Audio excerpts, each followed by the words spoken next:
하나님과 여러분 맺고 있는 관계가 있습니다. 여러분은 어떻게 표현하십니까? 성경에는 많은 은유적 표현으로 하나님과 우리와의 관계를 이야기하고 있습니다. 첫 번째로 가장 자주 쓰이는 표현이 하나님의 종입니다.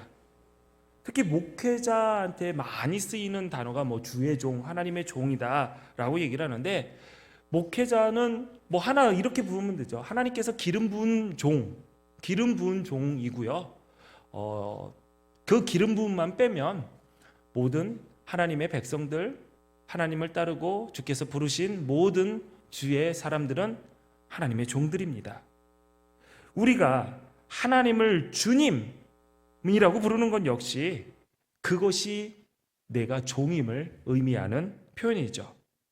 하나님은 우리의 주님이시고 우리는 그분의 종입니다. 종은 주인의 명령에 복종하며 충성하며 살아야 됩니다. 주인이 하라는 것을 하고 주인이 하라는 대로 하는 것이 종의 모습입니다. 그런데 이러한 관계의 표현은 세상에 가불관계가 연관이 되어서 정없이 느껴질 때가 참 많습니다. 또 다른 표현이 있죠. 하나님의 백성이라는 표현입니다. 종보다는 조금 대우를 받는 것 같아요. 야, 네가 어디 네 집 종이냐? 라기보다 그 집 사람이냐? 그 집의 권속이냐? 뭔가 있어 보이죠? 하나님의 백성이라는 표현 대우받는 것 같아요. 그런데 하나님의 백성이라는 표현도 왕이신 하나님의 백성, 쉽게 다가갈 수 없는 높은 곳에 계신 분으로 느껴져서 좀 멀게 다가갈 수 없는 먼 분이라는 느낌을 받게끔 합니다. 주의 신부라는 표현도 있습니다. 부부하면 생각나는 단어 일심동체죠. 마음과 몸이 하나다. 한 마음과 한 몸 이룬 아주 가까운 관계를 표현하는 것이죠. 그렇습니다. 우리가 속해 있는 이 기둥교회 역시 주님이 머리가 되시고 우리는 그 주님의 몸을 이루고 있는 지체들로 한 몸 된 관계를 이야기하고 있습니다. 그래서 우리는 주의 신부라는 단어를 이야기하죠. 그런데 시대의 영향일까요?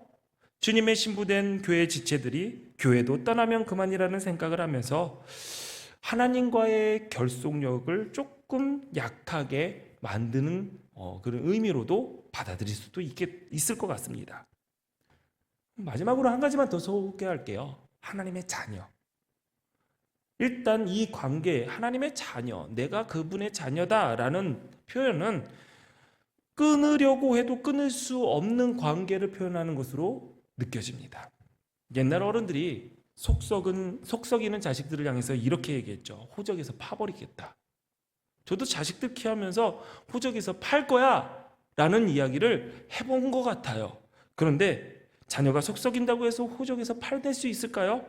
지금은 호적이 없어지고 가족관계 등록부라고 하지만 부모와 자녀와의 그 관계를 고치거나 지우는 일은 결코 쉬운 일이 아닙니다. 우리는 방금 말씀을 듣기 전에 하나님의 말씀이 담긴 성경을 들고 우리는 예수 믿어 구원받고 하나님의 자녀가 되었다라고 고백했습니다. 이렇게 맺어진 하나님과 우리와의 관계는 끊어질래야 끊어질 수가 없는 것입니다. 요한복음 1장 12절에 영접하는 자 곧 그 이름을 믿는 자들에게는 하나님의 자녀가 되는 권세를 주셨다라고 했습니다. 우리는 예수 믿고 새로운 생각을 가졌고 새로운 삶을 시작했습니다. 그뿐만 아니라 우리는 새로운 신분을 얻게 됐습니다. 하나님은 예수님을 영접한 우리를 자녀 삼아주셨습니다. 로마서 8장 15절에 너희는 다시 무서워하는 종의 영을 받지 아니하고 양자의 영을 받았다라고 했습니다. 우리는 영적으로 하나님의 양자가 된 것입니다. 지금 우리 사회에서 양자라고 하면은 고아 또는 입양된 사람, 어려운 사람을 떠올리죠. 그러나 본문이 쓰여질 당시 로마에서 양자는 매우 높은 특권이었습니다. 양자는 자신의 뜻을 잘 이을 수 있는 사람을 선택한다라는 의미에서 친자보다 더 귀히 여겼습니다. 그래서 로마의 양자법에 따르면은 친자가 부모의 뜻을, 가문의 뜻을 이어갈 가망이 없거나 그 뜻을 잊고자 거기에 순종하지 않고 따르지 않는다면 친자를 포기할 수는 있었지만 양자로 드린 자들은 포기할 수가 없었습니다. 왜냐하면 양자는 선택될 때부터 부모의 뜻과 계획에 철저히 반영되어서 이루어진 일이기 때문입니다. 로마서 6장에 보면 하나님의 자녀가 된 우리는 그 전을 죄의 종이었다라고 얘기합니다. 불순종의 아들이고 진노의 자녀였습니다. 그러나 예수 믿음으로 하나님의 양자가 된 순간부터 죄의 종이라는 위치에서 진노의 자녀라는 신분에서 끊어지고 하나님의 자녀라는 새로운 지위와 의무를 갖게 되었습니다. 게다가 하나님의 양자가 된 우리는 하나님의 완전하신 뜻과 의지가 반영된 사람입니다. 로마의 양자법에 의하면 내 가문, 나의 의지, 뜻을 이어나갈 사람을, 내 자식이 별 볼 일 없으면 그 뜻을 이어나갈 누군가 양자를 선택한, 그러니까 완전한 의지와 뜻을 반영한 또 다른 나를 선택한다는 의미죠. 그러므로 하나님의 자녀된 우리, 양자된 우리는 하나님의 뜻과 의지를 이루어야 할 책임이 주어졌다는 사실을 우리는 잊지 말아야 됩니다. 로마서 8장 14절에 보니 무릇 하나님의 영으로 인도함을 받는 사람은 곧 하나님의 아들이라고 했습니다. 맞습니다. 자녀들이 가장 먼저 해야 할 것은 아버지의 가르침과 인도를 받아들이는 것입니다. 예수 믿는 우리가 성령의 인도를 따라 삽니다. 말씀 따라 삽니다. 라고 이야기하는 것은 바로 하나님의 아들이 가지게 되는 새로운 의무에 순종한다라는 의미를 가진 것이죠. 예수 믿는 사람, 하나님의 자녀로서의 최고의 특권, 그것은 바로 천지를 창조하신 그 하나님을 나의 아버지라고 부르는 것입니다. 로마서 8장 15절에 보니까 너희는 다시 무서워하는 종의 영을 받지 아니하고 양자의 영을 받았으므로 우리가 아빠 아버지라고 부르짖느니라 라고 했습니다. 따라해 볼까요? 하나님, 나의 하나님, 아버지, 나의 아버지. 하나님이 여러분의 아버지이십니다. 우리가 하나님을 아빠라고 부르는 그 순간 하나님과 친밀한 관계, 떼내야 뗄 수 없는 관계를 드러내는 것이죠. 자녀를 키우면은 하나님 아버지의 마음을 조금씩 아는 것 같아요. 왜 하나님께서 자녀를 주셨을까라고 생각을 해보면 하나님께서 야, 네 마음, 내 마음, 너를 생각하는 나의 마음이 이런 마음이다라는 것을 부분적으로 알기 위해서 자녀를 주시는 것 같아요. 이 시대의 아빠들, 이 시대의 엄마들, 자녀들이 아빠! 엄마! 하면은 무슨 생각이 들어요? 몸에서부터 반응이 옵니다. 딱 긴장이 돼요. 뭔가 움직여야 돼요. 네? 왜? 무슨 일이야? 왜 불렀어? 저희 자녀들은 지들이 필요할 때나 저를 찾기 때문에 아빠! 부르면은 내가에게 무언가가 주어졌구나 라는 그런 부담감은 아니고요. 뭔가 이렇게 긴장이 옵니다. 저희 딸이 조용히 문을 열고 웃으면서 아빠 하고 와요. 주여, 나를 긍휼히 여기셔서 뭐냐면은 수행평가 도와달래요. 수행평가. 분명히 내가 도와줄게라고 먼저 다가갔을 때는 제가 얘기하는 거 족족, 그거는 별론데 그러다가 네가 알아서 해야 하고 딱 갔는데 시간이 얼마 안 남았거든요. 내일 학교 가야 되잖아요. 그러니까 어제 문을 딱 열고 아빠, 주일 예배 준비 다 하셨어요? 시간 있으세요? 얘가 이럴 애가 아닌데? 그래. 준비는 다 했는데 수행평가 더 달라는 거예요. 왜 다 싫다며? 아니에요. 그때 아빠가 했던 그게 마음에 들어요. 그걸로 해주세요.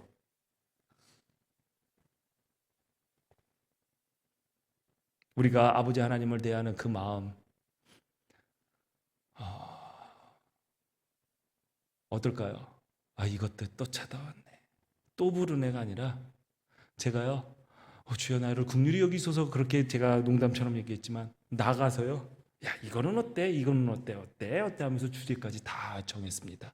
그리고 너무 늦게 침대에 눕기 전에 이제 좀 스트레칭하고 누우려고 하는데 안경 보고 딱 누웠는데 제 딸이 뭔 책을 들고 와요. 그러면서 딱 보면서 아빠 이렇게 하는 거래요 하고 갔어요. 그래서 예배 마치고 그렇게 좀 도와주려고 합니다. 여러분, 하나님께서 근데 그 마음이 기뻐요. 기뻐요. 하나님께서 여러분 찾는다고 해서 또 이거 아니에요. 기뻐하십니다. 여러분 아빠고 엄마인 분들은 다 알잖아요. 자식들이 나를 찾는 게 얼마나 큰 기쁨이라는 거. 아빠 아버지라고 부르는 관계, 더 이상 설명이 필요 없는 관계입니다. 바로 하나님과 우리와의 관계죠. 그런데 우리가 하나님의 자녀된 증거가 있어야 되죠. 내가 하나님을 아빠 아버지라고 부른다고 해서 내가 하나님의 자녀다라고 하면서 그렇게 행동하는 것이 증명되는 걸까요? 여러분 잘 생각해 보세요. 누군가가 여러분이 애기라고 생각하고 어린아이라고 생각하는데 길을 걸어가는데 누가 어떤 큰 남자가 손을 딱 잡아요. 또 손을 딱 잡아요. 손을 잡으면서 가자 그래요. 그러면은 나는 이 사람의 아빠가 아니에요. 이 사람의 아들이 아니에요. 라고 얘기를 해요. 그러면 주변 사람들이 뭐라고 해요? 저런 버르장머리 없는 놈. 그리고 여러분이 누구를 이렇게 가다가 괜찮게 멋있게 생긴 사람도 있어요. 돈도 많아 보여. 집도 엄청 잘 살아 보여. 손을 딱 잡고 아빠 이렇게 쳐다본다고 쳐요. 그러면 그 사람이 어떻게 할 거예요? 주변 사람들은 깜짝 놀래가지고 넌 내 아들이 아니야. 그러면 주변 사람들 보면서 가족들이 가족에 문제가 있구나 하면서 저 아빠는 왜 자녀가 뭐 말을 안 들었나? 혼내네? 뭐 이렇게 생각하겠죠. 절대 우리가 증명할 수 없는 것이 하나님 아버지와의 나와의 관계인 거죠.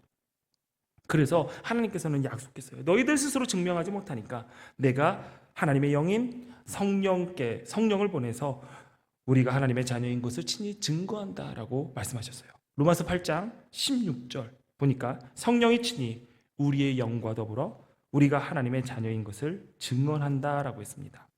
여러분 이보다 더 확실한 증인이 어디 있습니까? 이 정도 되면 하나님께서는 작정하셔서 우리와 끊어지지 않기 위하여 자녀를 삼으시고 여기에 하나 더 자녀가 누릴 수 있는 권세와 지위를 성령을 통해서 보증해 주셨습니다.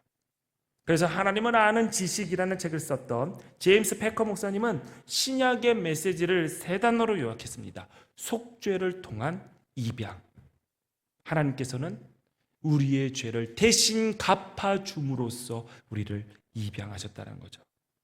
이 패커 목사님은 이 입양의 과정을 모르고는 하나님을 제대로 알 수 없다라고 말씀하셨습니다. 우리가 지금 하나님의 말씀을 듣고 내가 하나님의 자녀라고 당당히 외칠 수 있는 것, 은혜의 주인공이 된 것, 하나님의 거룩하심 앞에서 예배할 수 있는 것, 바로 이것은 하나님께서 우리를 불러주셨기 때문이에요. 부르심 또한 받아들이심입니다. 허물 많고 죄 많은 우리를 하나님은 내치지 않으시고 받아주셨습니다. 그래서 어떤 신학자는 구원을 이렇게 정의를 합니다. 하나님께서 우리를 받아들이셨다라는 사실을 받아들이는 것이 구원이다.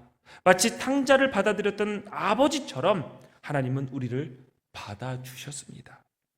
오늘 본문은 그리스도께서 우리를 받아들이신 것처럼 너희가 서로 받아주고 그 목적은 하나님의 영광을 드러내기 위한 것이다 라고 이야기합니다. 본문 7절 말씀 보니까 그러므로 그리스도께서 하나님의 영광을 드러내시려고 여러분을 받아들이신 것과 같이 여러분도 서로 받아들이십시오. 여러분 받아들임의 경험은 굉장히 소중합니다. 많은 이들이 이 경험을 따뜻하다라고 표현을 하죠. 그리고 내쳐짐, 버림받음은 차갑다라고 얘기를 하죠. 누군가에게 받아들여진다라는 것은 따뜻하고 포근하고 평안하게 쉴 수 있음을 의미합니다. 우리는 누군가를 먼저 볼 때 상대방이 내 편인가 아닌가를 먼저 확인해 보죠. 아마도 이거는 싸우려고 하기보다는 나를 보호하기 위해서일 겁니다. 그래야 내 편이 아닌 적대적인 사람들로부터의 적대적인 시선이나 말 이런 것이 나를 향할 때 아무렇지도 않게 쳐낼 수 있는 것이죠. 여러분, 북한에 그 뉴스 하시는 분 아시죠? 걔네들이 우리나라 욕을 얼마나 많이 합니까? 그리고 우리를 얼마나 멍청하다고 얘기합니까? 미 제국주의 괴뢰들한테 휩쓸려가지고 불쌍한 사람들이라고 그러잖아요. 예. 여러분 그 말 듣고 진짜 미제국주의에 끌려다니는 불쌍한 인민인가? 라는 분 있나요? 있으세요? 몇 명 있더라고요. 우리 교회 말고요. 가끔 가다 그게 정말 좋은 줄 알고. 그럼 우리는 어떻게 생각해요? 저기 그런 사람들이 무시하잖아요. 웃기잖아요. 그냥 따라하잖아요. 조선인민주주의 이런 거 따라하잖아요. 재밌다 하면서 그 얘기를 들으면서 곰곰이 생각하는 사람은 드뭅니다. 왜냐하면은 뭔가 이렇게 구분해 놓으면은 튕겨낼 수가 있어요. 나의 적이다라는 생각을 하면은 그 사람의 말이나 그 집단의 말이 하나도 들리지 않아요. 그냥 팅팅 튕겨나요. 그런데 이런 일을 너무나 자주 일어나고 하다 보면은 우리 가슴에 멍이 들고 담은 점점 높아지죠. 담이 계속 높아지는 거예요. 누가 저기인가? 저긴가? 아닌가? 이런 사람들의 삶을 보면은 담이 높아요. 담이. 이러다 보니 세상에는 사람들이 마음 편하게 설 자리가 없고 누군가에게 그 자리를 내어주는 것도 굉장히 두려워합니다. 만약에 내가 앉을 자리, 나의 삶의 한 자리를 내어줬는데 그 사람이 내 등에 비수를 꽂는다면, 그런 일을 당한다면 다음에 누군가에게 그 자리를 어떻게 내어줍니까? 세상은 그렇습니다. 그러나 믿음의 사람들은 달라야 되죠. 하나님의 받아들이심을 경험한 믿음의 사람들은 누군가의 설당이 되어줘야 됩니다. 우리는 늘 주를 배반하죠. 예수님도 당하셨죠. 유다에게 당했고 유다에게만 당했나요? 모든 제자들이 다 예수님을 모른다 했고 배반하고 갔습니다. 예수님 입장에서는 큰 상처가 됐겠지요. 그러나 그들에게 다시 자리를 내어주었습니다. 예수님도 그러야 하셨으니 우리도 그래야 해야죠. 하나님께서 죄 많은 우리들을 있는 그대로 받아들여 주셨던 것처럼 우리도 다른 이들을 받아들일 수 있어야 됩니다. 바울은 주인에게서 달아났던 오네시모를 주인인 빌레몬에게 돌려보내면서 이렇게 부탁을 합니다. 그러므로 그대가 나의 동지로 생각하면 나를 맞이하듯이 그를 맞아주세요. 이 받아들임 속에는 용서와 화해, 회복과 사랑, 평화가 있습니다. 내 곁에 머물 수 있도록 자리를 내어주는 것이 받아들임의 기본입니다. 하나님께서는 우리를 받아주시면서 아들 예수님과 동일하게 사랑하시고 그리스도와 함께 공동 상속자로 삼으셨고 그분의 영광스러운 나라의 영광스러운 자리를 내어주었습니다. 하나님은 하늘에 속한 모든 신령한 복을 예수 믿는 우리에게 주셨습니다. 그리고 흠없고 거룩한 자녀들이 앉을 그 하늘의 영광의 자리를 허락하셨죠. 이렇듯 받아들임은 내어주는 것입니다. 예수님이 그 영광의 자리에 앉고 그 보좌에 앉아 있는데 슬쩍 엉덩이 하나를 뺍니다. 엉덩이 하나 빼고 여러분들을 불고 앉아. 네 자리야. 이 자리는 네 자리야 라고 내어주는 거죠. 그렇기 때문에 성경은 예수 그리스도와 더불어 하나님 나라의 유업을 이어받을 상속자라고 우리에게 이야기하는 거죠. 우리는 이렇게 큰 은혜를 받았음에도 불구하고 누군가를 받아들이는 것을 매우 부담스러워합니다. 여러 가지 이유가 있겠지만 가장 큰 이유는 내 속에 다른 이들이 있을 자리를 내어주지 못해서일 겁니다. 내 속에 나의 꿈과 나랑 내가 누릴 것과 내 생각과 내 헛된 바람들 때문에 혹시 다른 이들과 함께 서야 할 자리를 만들지 못하고 밀어내고 있지는 않으신지요? 하나님께서 우리를 자녀로 받아주신 것, 그래서 우리가 하나님 나라에 설 자리가 생긴 것, 하나님의 긍휼하심 때문입니다. 이사야 49장은 우리를 바라보시는 하나님의 긍휼을 이렇게 표현합니다. 여인이 어찌 그 젖 먹는 자식을 잊겠으며 자기 태에서 난 아들을 긍휼히 여기지 않겠느냐? 그들은 혹시 잊을지라도 나는 너를 잊지 아니할 것이다. 긍휼은 엄청난 사랑을 행하기 전에 일어나는 그 감정입니다. 그런데 하나님께서 사랑받을 만한 자격이 있는 자들을 사랑하시고 긍휼히 여기신 것이 아닙니다.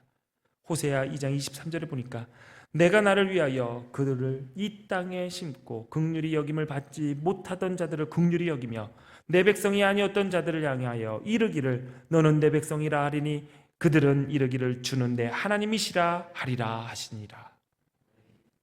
하나님께서 자녀인 우리를 사랑하신 것이 아니라 자녀가 아닌 우리를 사랑하기 위하여 우리를 자녀 삼으셨습니다. 그리고 하나님께서 자녀된 우리를 향해 하나님의 영광을 위해 서로를 받아들이라, 서로에게 긍휼을 베풀라라고 말씀하십니다. 이제 우리가 할 일은 명확해졌습니다. 우리는 하나님의 자녀로 하나님의 자녀답게 서로를 받아들이고 긍휼히 여기는 겁니다. 특별히 하나님께서는 하나님의 자녀된 우리들에게 부탁한 자들이 있습니다. 성경은 그들을 고아와 과부라고 칭합니다. 왜 하나님은 수많은 사람들 중에서 고아와 과부를 꼭 집어 그들을 긍휼히 여기라고, 그들을 도우라고 말씀하셨을까요? 그들은 누구도 책임지지 않는 존재이기 때문이죠. 당시 고아와 과부는 돌봄의 대상이 아니었습니다. 성인이 되지 못한 고아, 남편이 없는 과부는 재산을 소유할 수가 없습니다. 그러니 그들은 늘 가난했고 늘 생계의 위협에 시달렸습니다. 어느 누구도 이들이 굶주린다 하더라도 음식을 줄 책임이 주어지지 않았고요. 설령 이들이 굶어 죽는다 해도 그들은 어떠한 책임도 지지 않았습니다. 오히려 사회에 부담이 되는 존재들이기 때문에 언제든지 그들을 버릴 수 있다라고 생각했죠. 심지어는 그들이 우리 마을에 들어오지 못하게 그들을 내쫓고 그들을 치고 그래도 근처에 있으면 그들을 죽이기까지 했던 것이 그들의 안타까운 현실이었습니다. 그러나 사람들은 그렇게 봤으나 하나님에게 그들 또한 귀중한 생명이자 천하보다 귀한 영혼이었죠. 그들을 사회적인 가치관으로 봤을 때는 존재의 가치가 없지만 하나님의 눈으로 볼 때는 창조하신 그 창조주의 마음으로 볼 때는 생명이죠. 그 생명으로 귀하게 여길 때 우리는 그들을 비로소 긍휼과 돌봄의 대상으로 내가 받아들여야 할 생명으로 볼 수 있게 되는 것입니다. 하나님의 시선으로 그들을 긍휼히 여기는 것, 하나님이 그들을 돌보시는 것을 하나님 앞에서 정결하고 더러움이 없는 경건이라고 이야기했습니다. 주의 일을 감당할 것도 때가 있습니다. 내가 아직 아이를 안 낳았을 때 할아버지 할머니 소리를 들을 것 같지 않다면 하나님께서 여러분을 긍휼히 여기셔서 자녀로 받아주셨던 것처럼 부모와 가정이 필요한 한 아이에게 여러분의 가정을 내어주십시오. 여러분의 자녀를 이 받아들임의 열매로 키워내십시오.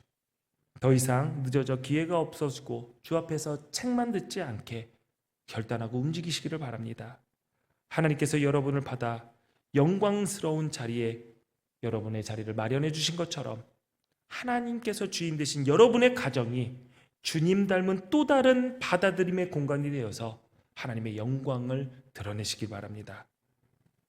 하나님의 양자된 우리들은 삶 속에서 이 받아들임을 늘 염두하고 살아야 됩니다. 받아들임. 하나님의 자녀들이 모여 예수님의 몸을 이룬 교회는 받아들임을 연습하는 곳입니다. 교회는 죄인의 집단입니다. 그렇죠. 모두 다 죄인입니다. 그렇기 때문에 죄인들이 가지고 있는 습관이 드러날 수밖에 없죠. 아담이 죄를 짓고 나무 뒤에 숨어 있을 때 하나님께서 물으셨습니다. 야, 너 어디에 있느냐? 그때 아담이 이렇게 얘기하죠. 제가 벗은 몸인 것을 두려워서 숨었나이다. 죄의 특징이 여기에서 나옵니다.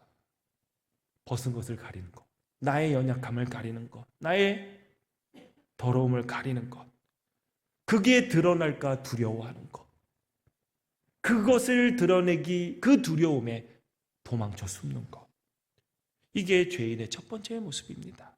세 가지 요약된 거죠. 우리는 벗은 몸을 남에게 드러내는 것을 싫어하듯이 우리의 연약함, 우리의 죄됨을 드러내고 싶어 하지 않습니다. 왜냐? 실패자로 보이기 때문이죠. 세상은 그런 자들을 가만히 두지 않아요. 달려들어서 사정없이 물어뜯고 정죄하고 나쁜 놈아 얘기합니다. 그래서 아닌 척해야 될 때가 있고요. 연약하지 않으려고 강한 척할 때가 너무나도 많습니다. 그런데 그렇다고 우리가 실패하나요? 안 넘어지나요? 실패와 거절과 버림받음과 인정받지 못함, 이런 것들이 수없이 우리를 찾아옵니다. 자연스럽게 우리는 영문도 알 수 없는 두려움에 사로잡히죠. 외로움에 빠지게 됩니다. 그래서 어떡하냐? 자꾸만 자기를 꾸미거나 자기가 생각하기에 괜찮아 보이고 이상적인 모습을 가면으로 만들어서 그 뒤에 숨으려고 하죠. 그래서 잊혀지거나 밀려나고 싶지 않다라는 그 바람 때문에 유명해지기 위해 발버둥치고 다른 이들의 칭찬을 갈구하며 그 칭찬받기 위해서 노력합니다. 그런데 받아들임이 모든 이것을 해결합니다. 주님은 이런 죄인들 곁에 다가가서 그들을 받아들이심으로, 너가 무언가를 해서 내가 받아주는 것이 아니고 어떻게 보여서가 아니라 그냥 너 자체로 네가 얼마나 소중한 존재인지를 깨닫게 해주셨습니다. 하나님은 우리 공동체에게 오늘 말씀하십니다. 하나님의 영광을 위해 하나님께서 긍휼하심으로 너희를 받아주신 것처럼 너희도 서로 받아들여라. 무엇을 해서가 아니라, 어떻게 보이는 것이 중요한 것이 아니라 주의 영광을 위해 주의 긍휼하심으로 내 모습 그대로 받아들여졌음을 깨닫고 자신이 얼마나 소중한 존재인지 깨닫는 곳을 이 공동체를 통해서 만들어라. 우리가 주의 일을 할 때 꼭 기억해야 될 것, 명심해야 될 것은 이겁니다. 예수님처럼 내 생각대로, 내 원하는 대로, 내 의로, 내 판단대로 한다면 그것은 주의 일을 하는 것이 아닙니다. 그냥 내 일을 할 뿐이죠. 주님께서 어떻게 하셨는지, 주님께서 어떻게 받아들이셨는지 자세히 보고 그대로 해야 되는 것입니다. 우리 기둥교회 오늘 그런 말씀을 준비하면서 그런 꿈을 꿨습니다. 좀 나무가 됐으면 좋겠다. 큰 나무가. 그늘도 만들고 새들도 와서 쉬었다 가는 나무가. 근데 며칠 전 여러분도 오시면서 다 보시겠지만 주차장 안쪽에 큰 화분, 꽤 큰 화분이 있어서 날씨 좋을 때는 제가 주차장에다가 내놓는 그 화분이 있어요. 그 화분이 이제 킹 벤자민이라는 이제 화분인데 정말 커요. 화분에 들어가기는 큰 화분입니다. 나무인데 그 나무를 이렇게 보니까 잎도 많아지고 그래서 예쁘다 하고 근처에서 갔는데 누가 왔다 갔어요. 새들이 왔다 갔어요. 한두 마리가 아닌 것 같아요. 싸놓은 똥의 개수를 보면 한 20개 정도가 되는데 궁금하시면 나가실 때 한번 세보세요. 똥 몇 개인지. 똥을 잔뜩 싸놓은 거예요. 그 화분이랑 그 근처에.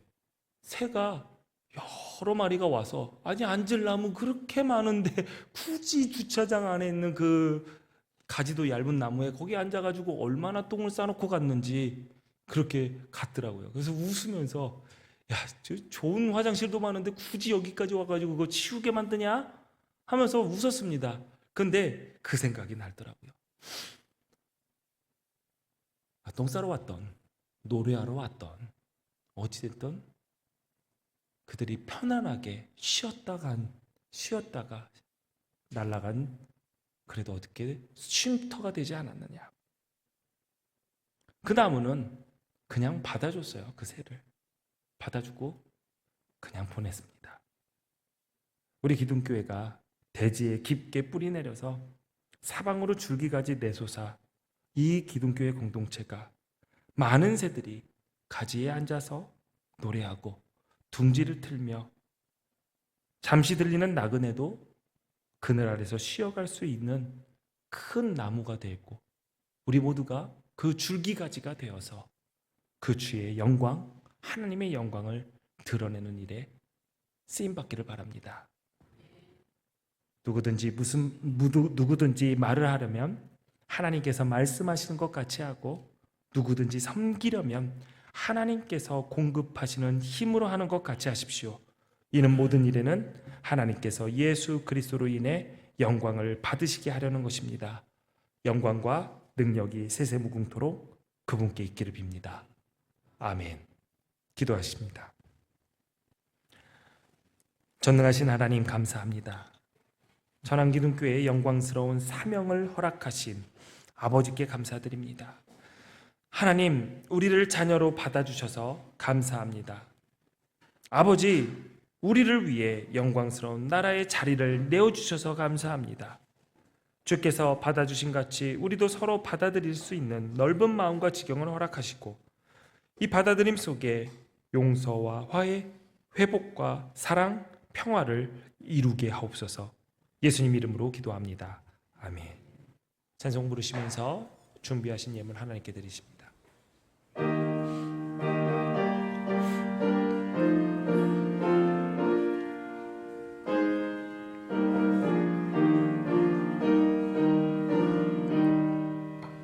내 마음과 정성을 다하여서 주 너의 하나님을 사랑하라. 내 몸을 아끼고 사랑하듯 형제와 이웃을 사랑하라. 주께서 우리에게 명하시니 그 명령 따라서 살아가니 널 미워해지는 원수라도 언제나 너 그렇게 사랑하라. 널 핍박하는 자 위에서도 신실한 마음으로 복을 빌라. 주께서 우리에게 명하시니 그 명령 따라서 살아가니 나 항상 주님을 멀리하고 형제를 사랑하지 못하였다. 이러한 죄인을 사랑하사 주께서 몸 버려 죽으셨다. 속죄 큰 사랑 받은 이 몸 내 생명 다 바쳐 충성하리.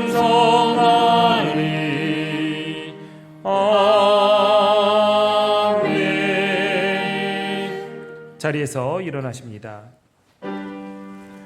모든 것이 주께로부터 왔으니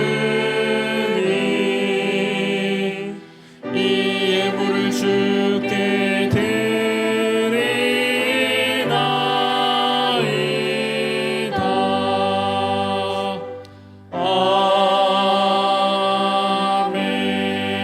아멘. 드려진 예물 위해서 기도하겠습니다.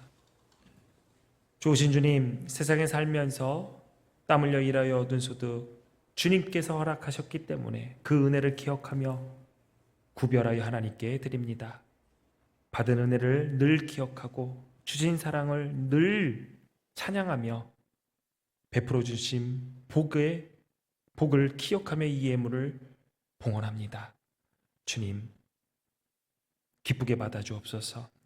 우리 기둥교회 성도들 믿음의 여정 끝까지 잘 마칠 수 있도록, 그들의 가정과 일터가 이 물질 때문에 어려움 겪지 않도록, 양식 때문에 눈물 흘리지 않도록 때를 따라 돕는 은혜로 늘 채워주시고, 그들의 입술이 감사의 고백과 그들의 마음의 헌신이 식지 않게 하시고 늘 주의 오시는 길을 준비하는 복된 삶을 살게 하여 주옵소서. 이 예물을 맡아 사용하는 기둥교회도 함께하여 주셔서 인간의 생각과 욕심이 아닌 하나님의 뜻을 이루는 일에 지혜롭게 사용할 수 있도록 인도하여 주옵소서. 예수님 이름으로 기도합니다. 아멘.